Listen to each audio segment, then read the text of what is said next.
আসসালামু আলাইকুম ফ্রেন্ডস, কেমন আছেন সবাই? আশা করি নিশ্চয়ই ভালো। আজ আপনাদের জন্য সেই তুমি গল্পের শেষ পর্ব নিয়ে এলাম। এতদিন যারা গল্প পড়েছেন, গল্প শুনেছেন, কমেন্ট করেননি, প্লিজ অন্তত আজ কমেন্ট করে গল্প সম্বন্ধে কিছু তো বলে যান। যা গল্পটা কেমন হয়েছে শুরু থেকে শেষ পর্যন্ত, বা গল্প সম্বন্ধে কোনো অনুভূতি বা কোনো মন্তব্য, সেটা হোক আপনার ভালো কিংবা খারাপ, আপনাদের সব মন্তব্য শোনার জন্যই আমি প্রস্তুত। আপনাদের এক একটা কমেন্ট আমাকে কতটা শুদ্ধ করে তোলে, কতটা উৎসাহ যোগায়, হয়তো বলে বোঝাতে পারবো না। তো ফ্রেন্ডস, আর ছোট্ট একটা রিকোয়েস্ট, আপনি যদি এখনও চ্যানেলটি সাবস্ক্রাইব করে না থাকেন, প্লিজ এখনই সাবস্ক্রাইব করে নিন। আর যদি অলরেডি সাবস্ক্রাইব করে থাকেন তাহলে জানাই অসংখ্য ধন্যবাদ। তো ফ্রেন্ডস, চলুন গল্পে ফিরে যাই। ইরফান ভাইয়া, রিহা ভাবি তাড়াতাড়ি করে স্টেজে চলে এসো, এ বলে কাজল নিচে নেমে গেল। ঠিক আবার আগের মতোই সব লাইট অফ হয়ে একটা ফোকাস লাইট ইরফান আর রিহার উপর এসে পড়ল। ইরফান রিহাদের দিকে তাকিয়ে হাত বাড়িয়ে দিল। রিহা ইরফানের হাত ধরল। ইরফান রিহাকে গড়িয়ে নিয়ে নিজের সাথে লাগিয়ে নেয়। রিহার পিঠে এই অংশ ইরফানের বুকের সাথে মিশে আছে, আর ইরফান ওর দু হাত দিয়ে রিহার দু হাত ধরে রেখেছে। গান বাজছে, সবাই অবাক হয়ে ইরফান রিহাকে দেখে যাচ্ছে। ইরফান আর রিহা গানের তালে তালে নাচতে শুরু করে। হঠাৎ করে গান শেষ হওয়ার আগেই নাচের মাঝ থেকে ইরফান রিহাকে সেরে স্টেজ থেকে নেমে যায়। ইরফান চলে গেলে রিহা একাই স্টেজে দাঁড়িয়ে থাকে। রিহার চোখ ছলছল করে উঠছে। হঠাৎ করে ইরফান রিহাকে এভাবে একা রেখে চলে যাওয়া রিহা মেনে নিতে পারে। ইরফানের এমন কাণ্ড দেখে রিহার সাথে সাথে ইয়াশ, ঈশিতা, কাজল, বাকি সবাই অবাক হয়ে গেল। ডান্সের মাঝ থেকে ইরফানের কি এমন হাল হলো যার জন্য ইরফান এমন কাজটা করলো? সবাইকে আরো অবাক করে দিয়ে ইরফান সোজা মেন ডোর দিয়ে বাসা থেকে বের হয়ে চলে গেল। রিহা আবার কেঁদে দিল। রিহার চোখ দিয়ে অজর ধারায় পানি পড়ছে। ইরফান তো স্বাভাবিক হয়ে গেল, তারপরও কেন এমন করলো ইরফান? তাহলে কি ইরফান রিহাকে এখনো মন থেকে মেনে নিতে পারেনি?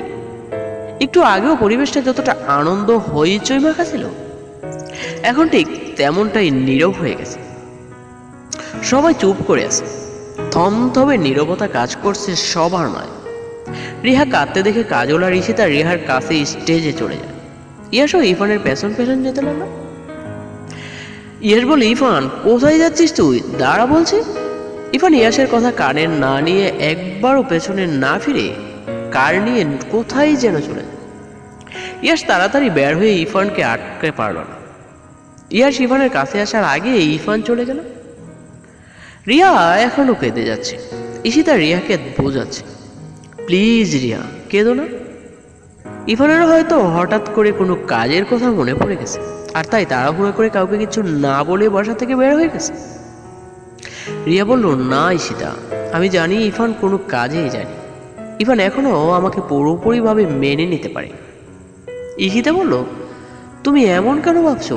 এমনটা তো নাও হতে পারে। রিহা বলল, এমনটাই হয়েছে। রিহা নিজের রুমে চলে গেল। ঈশিতা অনেক বুঝিয়েও রিহাকে শান্ত করাতে পারে। গান বাজনা অফ হয়ে গেল। প্রায় সব গেস্টরা চলে গেল। এখন শুধু ফ্যামিলির মানুষগুলোই বাসায় আসছে। ঈশিতা, কাজল অনেক বুঝিয়ে রিহাকে নিজে নিয়ে আসে মেহেদি পরানোর জন্য।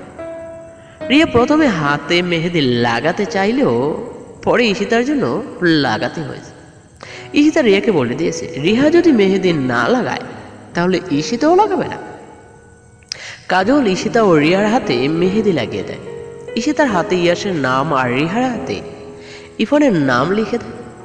রাত 12টার উপর বাজে, এখনো ইরফান বাসায় আসে। ইয়াস অনেকবার ইরফানকে ফোনে ট্রাই করে পায়। রাত ঠিক 2টা বাজে, সবাই ঘুমিয়ে পড়েছে। ঈশিতা, রিহা আর কাজল জেগে আছে। ঈশিতা আর রিহার হাতে মেহেদি শুকিয়ে গেছে।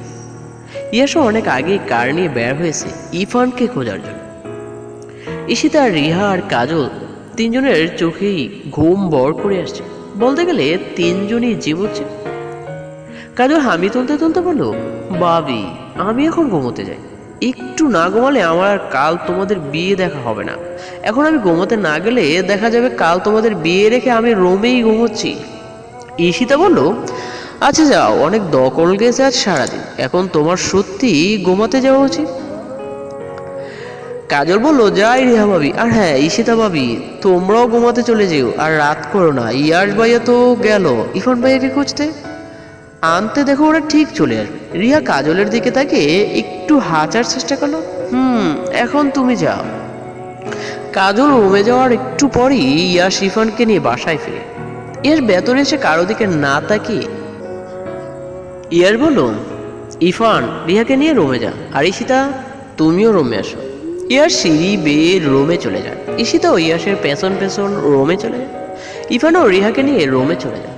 রুমে গিয়ে রিহা ইরফানকে কিছু জিজ্ঞেস করে, ইরফান কোথায় গিয়েছিল আর ওভাবে কেনই বা চলে গেছে। রিহা শুয়ে পড়ে। একসময় রিহা ঘুমিয়েও যায়। রিহা ঘুমিয়ে গেলে ইরফান ঘুমাতে পারেনি। ইরফানের চোখে মুখে আসে না। ইরফান রিহার পাশে গিয়ে শুয়ে পড়ে। রিহার মুখের উপর আসা চুলগুলো সরিয়ে দেয়। এক নজর চেয়ে দেখতে থাকে রিহাকে। ইরফান বলল, কি করব আমি অনেক চেষ্টা করছি নিজেকে স্বাভাবিক করে তুলতে। এত চেষ্টা করে তবুও কেন আমি সব কিছু ঠিক করতে পারছি না? কেন না চাইতো বারবার আগে ঘটে যাওয়া ঘটনাগুলো আমার চোখে ভেসে ওঠে। আমি তো ওসব মনে রাখতে চাই না, তারপরও কেন আমি ওসব কথা বলতে পারি না? আমি তো রিহাকে ক্ষমা করে দিয়েছি, তাহলে কেন আমি রিহাকে ভালোবাসতে পারছি না? ইরফানের চোখে থেকে কয়েক ফোঁটা পানি গড়িয়ে পড়ে। ইরফান লাইট অফ করে রিহার পাশেই শুয়ে পড়ে, কারণ নতুন করে রিহার সাথে সবকিছু শুরু করবে ইরফান। তখন হয়তো সবকিছু স্বাভাবিক হয়ে যাবে। পরের দিন সকালে বিয়ের আয়োজন দুমদাম করে চলছে। কাজল সবার আগে ঘুম থেকে উঠছে, গিয়ে ঈশিতা আর রিহাকে ডেকে তুলে নিচে নিয়ে আসে। নিচে সবাই সবার মতো করে ছুটাছুটি কাজ করছে, কারো 1 মিনিট সময় নেই একটু দাঁড়াবার জন্য। সবাই প্রয়োজনের চেয়ে একটু বেশি ব্যস্ত। অবশ্যই ব্যস্ত হওয়ারই কথা, একসাথে দুটো বিয়ে হচ্ছে, আয়োজন দ্বিগুণ, আর তাই সবাই ব্যস্ততাও দ্বিগুণ। নাজমা চৌধুরী হাতে কিছু কাগজ নিয়ে কোথায় যেন যাচ্ছিল। হঠাৎ ঈশিতাকে দেখে দাঁড়িয়ে গেল। তোরা এখানে কি করছিস? একটু পর তোদের সাজানোর জন্য পার্লার থেকে লোক এসে যাবে। ঈশিতা বলল, মা তুমি এত ছুটাছুটি করছো কেন? জানোই তো তোমার শরীর ভালো না। ইয়াসের মা বলল, আরে ছেলের বিয়েতে মা ছুটাছুটি করবে না তো কে করবে? ঈশিতা বলল, আচ্ছা তোমার আর কি কি কাজ বাকি আছে আমাকে বলো, আমি করে দে। ইয়াসের মা বলল, শোনো পাগলি মেয়ের কথা, বিয়ের দিন ও নাকি তাকে দিয়ে কাজ করো। রিয়া পাশ থেকে বলে উঠল, ঈশিতা তো ঠিকই বলেছে মা, তোমার এত কাজ একা করতে হবে না, তুমি আমাদেরকে বলো, আমরাই সব কিছু করতে পারবো। নাজমা চৌধুরী হেসে দিয়ে বলল, তুইও দেখছি ঈশিতার থেকে বেশি পাগল, তোদের কোনো কাজ করতে হবে না, তোরা ওপরে গিয়ে চলে যাবে। এ কাজল, তুই ওদের দুজনকে রুমে নিয়ে যেত। কাজল বলল, আচ্ছা চাচি, পার্লারের লোক আসলে আমি ওদের রুমে পাঠিয়ে দেব। দুপুরের দিকে ঈশিতা গোসল সেরে রুমে এসে ড্রেসিং টেবিলের সামনে দাঁড়িয়ে তোয়াল দিয়ে চুল মুছত। হঠাৎ কোথায় থেকে ইয়াশ এসে পেছন থেকে ঈশিতাকে জড়িয়ে ধরে। ঈশিতা প্রথমে ইয়াশকে দেখতে পায়নি, তাই একটু ভয় পেয়ে গেছিল। ঈশিতা চিৎকার দিতে নিলে ইয়াশ ঈশিতার মুখ চেপে ধরে। আরে ভয় পাচ্ছ কেন? আমি আসছি, অন্য কেউ আসেনি। ঈশিতা ইয়াশের কণ্ঠ শুনে একটু স্বাভাবিক হল, কিন্তু এখনো ঈশিতার বুক দরফর করছে। ঈশিতা বলল, তুমি তো আমাকে ভয় পাইয়ে দিয়েছিলে। ইয়াশ বলল, এত ভয় পাও কেন? ভয় পাওয়ার কি আছে? ইয়াশ আয়নায় তাকে ঈশিতাকে দেখে নিল। ঈশিতার বেজা চুল থেকে এখনো টপ টপ করে বিন্দু বিন্দু পানি ফোটা মুখ বেয়ে গড়িয়ে পড়ছে। ইয়াশ পেছন থেকে ঈশিতাকে জড়িয়ে ধরিয়েছে। ঈশিতা অনায় দেখছে তোয়াল দিয়ে চুল মুছছে। ইয়াশ ঈশিতার হাত থেকে তোয়ালটা নিয়ে বেডের উপর রেখে দিল। ঈশিতা কিছু বলার আগে ইয়াশ ঈশিতার পিঠ থেকে চুল সরিয়ে নিয়ে ঈশিতার পিঠে মুখ গুজে দিল। হঠাৎ পিঠের মধ্যে ইয়াশের গরম নিঃশ্বাসের ছোঁয়া অনুভব করল ঈশিতা। হার্টবিট বেড়ে যায়। ঈশিতা ইয়াশের হাত আঁকড়ে ধরে চোখ বন্ধ করে জোরে জোরে নিঃশ্বাস নিতে থাকে। ইয়াশ ঈশিতার পিঠে আলতো করে চুমু খেলে ঈশিতা পেছনে ফিরে শক্ত করে জড়িয়ে ধরে ইয়াশকে। রিহা অগোসল ক্র্যাশ করে রুমে এসে আয়নার সামনে দাঁড়িয়ে চুল ঠিক করে। পেছন থেকে ফিরতেই ইভানের সাথে দেখা গেল। একটুর জন্য পড়ে যেতে নিলে ইরফান রেহাকে ধরে ফেলে। ইরফান নিচু হয়ে রিহার দিকে ঝুঁকে আসে। রিহা পড়ে যাওয়া অবস্থায় শক্ত করে এক হাতে ইরফানের শার্ট খামচে ধরে রেখেছে, আরেক হাতে ইরফানের হাত দূরে রেখেছে।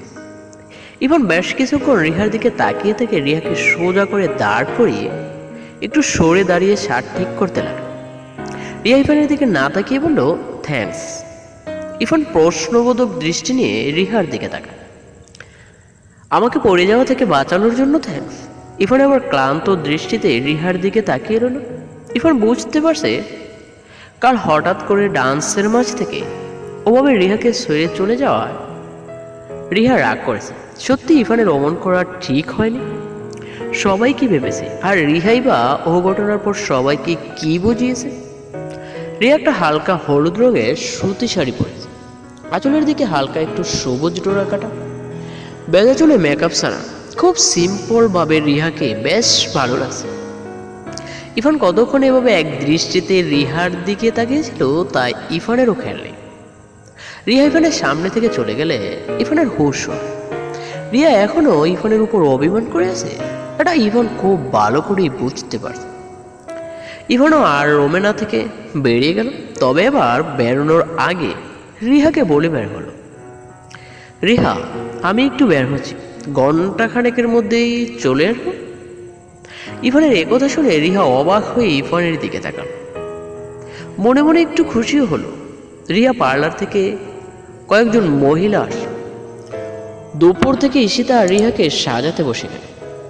ঈশিতার রুমে ঈশিতাকে সাজাচ্ছে আর রিহার রুমে রিহাকে সাজাচ্ছে। কাজল একবার এ রুমে আরেকবার ও রুমে ছুটাছুটি করছে, বারবার গিয়ে দেখে আসছে কাকে কিভাবে সাজাচ্ছে। নিচে সব গেস্টরা অনেক আগেই এসে গেছে, যেহেতু এক বাড়ি থেকে বর কনে বিয়ে হচ্ছে তাই আর বর কনে আসবে, বরযাত্রীদেরকে দেখাশোনা করবে। ওদের কাছে কে যাবে তা নিয়ে আর কোনো চিন্তাই নেই। কাজী সাহেব আসলে বর কনেকে একসাথে নিচে নিয়ে যাওয়া হয়। ঈশিতা আর রিহার সাথে নিচে যাওয়া হয়। ঈশিতা আর রিহার শাড়ি একই রকম, দুজনের জন্যই লাল বেনারসি আনা হয়েছে। সব গহনাপত্রও একই রকম। পার্লারের মহিলাদেরকে বলা হয়েছে দুজনকে যেন একইভাবে সাজানো হয়। ইয়া শিফান দুজনের জন্যই গোল্ডেন কালারের শেরওয়ানি, সাদা পাজামা। কনের সাজানোর পর্ব শেষ হলে কাজল ঈশিতা আর রিহাকে নিচে নিয়ে যায়। ঈশিতা আর রিহাকে পাশাপাশি থেকে সবাই ওদের দুজনের দিকেই হা করে থাকে। দুজনকেই খুব সুন্দর লাগছে, লাল শাড়ি, বাড়ি গহনা, মেকআপ, আর মাঝে দুজনকে দুটা লাল পরীর মতো লাগছে। যেমন সুন্দর লাগছে ঈশিতা আর রিহাকে, ঠিক তেমনই ইয়া শিবানকেও কোনো রাজকুমারের থেকে কম লাগছে। দুবাই একসাথে পাশাপাশি সিঁড়ি দিয়ে নিচে নামছে। নাজমা চৌধুরী ওদের সবাইকে দেখে চোখে পানি আটকে রাখতে পারলেন। সবশেষে কাজী সাহেব ওদের চারজনের বিয়ে পড়ায়। আজ ওরা চারজনই আবার নতুন করে জীবন শুরু করেছে। আজ ইয়া ঈশিতা ইরফান রিহার দ্বিতীয়বার বিয়ে পবিত্র বাঁধনে বাঁধা পড়ল। যার যার ভালোবাসার মানুষটাকে সারা জীবনের জন্য নিজের করে পেল। খুব সুন্দর সুষ্ঠুভাবে সম্পন্ন হলো রিয়া, ইরফান, ঈশিতা, ইয়াসের বিয়ে। সবাই খুব আনন্দ করেছে। আজ ঈশিতা রিহার বান্ধবীরাও এসেছে। রিহার খুব কাছের একজন আত্মীয় এসেছে। খুব জলদি সম্পূর্ণ হয়ে গেল বিয়েটা। রাতে কাজল, ঈশিতা আর রিহাকে তাদের নিজের রুমে নিয়ে যাওয়ার সময়, আমি এখন কি করব? কাজলের এই কথা শুনে ঈশিতা আর রিয়া দুজনে একসাথে বলে উঠল, তুমি এখন কি করবে মানে? কাজল বলল, মানেটা হলো দুই ভাবি থেকে কোনো ভাবিকেই আগে তার রুমে নিয়ে যাবো, আর দুই ভাইয়া থেকে কোন ভাইয়াকে রুমে যাওয়ার সময় টাকার জন্য আটকাবো। আমি একা তো আর একই সময়ে দুই জায়গায় থাকতে পারি না। রিহা ঈশিতা কাজলের কথা শুনে না হেসে পারল না। কাজল বলল, ভাবি তোমরা হাসছো? ঈশিতা বলল, তোমার এমন কাণ্ড কেই না হেসে থাকতে পারে বাবা? তোমরা সবাই একরকম, কেউ ভালো না। পাশাপাশি ঘরে বসে আছে রিহা, ঈশিতা। ইরফান ঘরে ঢুকতেই রিয়া উঠে দাঁড়ায়, সালাম করে ইরফানের পাশে পাঞ্জাবির পকেট থেকে একটা বক্স বের করে রিহার হাতে দিয়ে ব্যালকনিতে চলে যায়। রিয়া ইরফানের যাওয়ার দিকে তাকিয়ে বক্সটা খুলে দেখে একটা ডায়মন্ড। কখন কিনেছে কে জানে, বেবি মুচকি হাসল রিয়া। তারপর ব্যাড সাইজের টেবিলের উপর রেখে ব্যালকনিতে চলে গেল। ভেতরে চেয়ারে বসে গা এলিয়ে এক দৃষ্টিতে চাঁদের দিকে তাকিয়ে আছে ইফান। রিহা গিয়ে পাশে বসে ইফানের বুকে মাথা রাখে। ইফান শক্ত করে রিয়ার হাত ধরে নিয়ে আকাশের পূর্ণ চাঁদটার দিকে এক দৃষ্টিতে তাকিয়ে দেখতে লাগে। ইফানের দৃষ্টি অনুসরণ করে রিহাও চাঁদের দিকে তাকায়। বেশ অনেকক্ষণ দুজনেই চুপচাপ বসে চাঁদ দেখতে থাকে। চারিদিকে একটা স্তব্ধতা নেমে আসে। এই স্তব্ধতার মাঝে দুজন দুজনার নিঃশ্বাসের শব্দটা স্পষ্ট শুনতে পাচ্ছে। খানিক পর সব স্তব্ধতা ভেঙে রিহা আগেই বলে উঠল, ইফান। ইফান বলল, রিহা বলল, চাঁদটা কি সুন্দর লাগছে, তাই না? ইফান বলল, রিহা বলল, অনেক আলো দিচ্ছে, তাই না? ইফান বলল, রিহা বলল, শুধু কি করবে? ইফান বলল, না। রিহা বলল, তাহলে কিছু বলো। ইফান রিহার দিকে তাকিয়ে রিহার দু হাত নিজের মুঠোয় বন্দি করে বলল, রিহা সব সময় থাকবে তো আমার পাশে? আমি চাই স্বাভাবিক জীবন যাপন করতে, আর 5টা সুখী মানুষের মতো সুখী হতে। তুমি সাহায্য করবে তো আমায়? রিহা বলল, আমি সব সময় তোমার পাশে থাকবো, মৃত্যুর আগ পর্যন্ত থাকবো তোমার পাশে। শুধু মৃত্যু ছাড়া এই পৃথিবীর কেউ আমাকে তোমার থেকে আলাদা করতে পারবে না। আমি চেষ্টা করব আমার ভালোবাসা দিয়ে তোমার সব কষ্ট ভুলিয়ে দিতে। আমি তোমাকে ভালোবেসে তোমার পাশে থেকে তোমার সাথে বাঁচতে চাই। তুমি দিবে তো আমাকে এই সুযোগটা? কথাগুলো বলার সময় রিহার চোখের কোণে বেয়ে গড়িয়ে পড়ল নোনা জল। চাঁদের আলো ইফান স্পষ্ট দেখতে পাচ্ছে। রিহা যে কান্না করছে। ইফান রিহার চোখের পানি মুছে দিয়ে রিহাকে কোলে তুলে নিয়ে ব্যালকনি থেকে রুমে নিয়ে যায়। ঈশিতা এত বাড়ি শাড়ি আর বাড়ি গহনাগুলো পরে থাকতে পারছে না, কেমন যেন দম বন্ধ হয়ে আসছে। মুখে এত মেকআপ লাগানো হয়েছে ঈশিতা নিজেকে নিজেই চিনতে পারছে। হঠাৎ দরজার শব্দ হলো। ইয়াশ রুমে এসে ইয়াশ আসছে বুঝতে পেরে ঈশিতা কাচুমাচু করে বসল। ইয়াশ রুমে আসে দেখে এই গরমের মাঝে ঈশিতা এখনো বাড়ি বাড়ি গহনা আর শাড়ি পরে বসে। ইয়াশ বলল, এখনো এইভাবে বসে আছো কেন? ফ্রেশ হয়ে চেঞ্জ করে এসো। ঈশিতা কিছু না বলে ব্যাড থেকে উঠে এসে ইয়াশকে সালাম করতে নিলেই ইয়াশ ঈশিতাকে আটকে দেয়। পা ধরে সালাম করতে হবে না, স্ত্রীর জায়গা স্বামীর পায়ে না। আমি তোমাকে আমার বউকে জায়গা দিতে চাই। দুজনেই চুপ করে কিছুক্ষণ একে অপরের দিকে তাকিয়ে থাকে। জানালা দিয়ে চাঁদের আলোয় রুম এসে পড়েছে। ইয়াশ ঈশিতার দিকে একটু এগিয়ে গিয়ে বলল, ছাদে যাবে? আজ দুজন একসাথে ছাদে পাশাপাশি বসে চাঁদ দেখে। ঈশিতা মাথা নাড়িয়ে বলল, ইয়ার সাথে সাথে ঈশিতাকে কোলে নিয়ে রুম থেকে বের হয়ে ছাদে যেতেই যে লাগলো। আজ মাটিতে একটা চাঁদকে আমার পাশে নিয়ে আকাশের আরেকটা চাঁদ দেখব, এ বলে ইয়াশ ঈশিতার নাকের সাথে ওর নাক বসে দিল। ঈশিতার লজ্জা পেয়ে ইয়াশের শার্টের কলার আর শক্ত করে ধরল। আজ আকাশের ওই পূর্ণ চাঁদটার মতোই পূর্ণতা পাক ইয়াশ, ঈশিতা ও ইরফান রিহার ভালোবাসা। নিজেদের জীবনসঙ্গীর সাথে ভালো থাকুক ওরা চারজনে, সুখে থাকুক ভালোবাসার মানুষটা। 6 বছর পর দাদু ভাই, তোমার ছোট্ট বাবা ফোন দিয়েছে, তোমার সাথে কথা বলবে, তাড়াতাড়ি এসো। নাজমা চৌধুরী নিচে হল রুমে বসেছিল। নাজমা চৌধুরীর এই কথা শুনে 4 বছরের একটা ছোট্ট চঞ্চল মেয়ে সিঁড়ি বেয়ে নিচে নেমে আসছে। আস্তে আসো দাদু ভাই, পড়ে যাবে তো। দাদি, তুমি ছোট বাবাকে বলো আমি আসছি, অনেক কথা আছে ছোট বাবার সাথে। ইরা নাজমা চৌধুরীর কাছে এসে হাত থেকে ফোনটা নিয়ে কথা বলতে লাগলো। ছোট বাবা, তুমি কবে আসবে? তুমি জানো আমি তোমাকে কতটা মিস করছি। তুমি ছোট আম্মুকে নিয়ে তাড়াতাড়ি চলে এসো। তোমাদের ছাড়া আমার একটু ভালো লাগে না।